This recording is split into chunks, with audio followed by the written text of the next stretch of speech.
সংস্কার বিষয়ে জাতীয় ঐক্যমত্য তৈরিতে রাজনৈতিক দলগুলোর সঙ্গে কমিশনের আলোচনা বৃহস্পতিবার থেকে শুরু হচ্ছে। জাতীয় ঐক্যমত্য কমিশনের জনসংযোগ কর্মকর্তা এস.এম. ফজলুর রহমানের সই করা বিজ্ঞপ্তিতে এই তথ্য জানানো হয়েছে।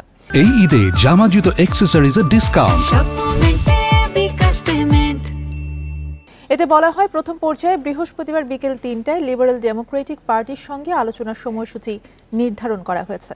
পর্যায়ক্রমে অন্যান্য দলগুলোর সঙ্গেও আলোচনার সময়সূচি ঘোষণা করা হবে।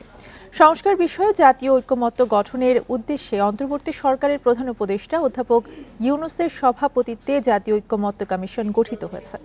গত ১৫ ফেব্রুয়ারি কমিশনের কার্যক্রম শুরু হয়। প্রথম পর্যায়ে গঠিত সংস্কার কমিশনগুলোর প্রতিবেদনে উল্লেখিত গুরুত্বপূর্ণ সুপারিশগুলোর ওপর রাজনৈতিক দলের সুনির্দিষ্ট মতামত ১৩ মার্চের মধ্যে জানাতে অনুরোধ করে।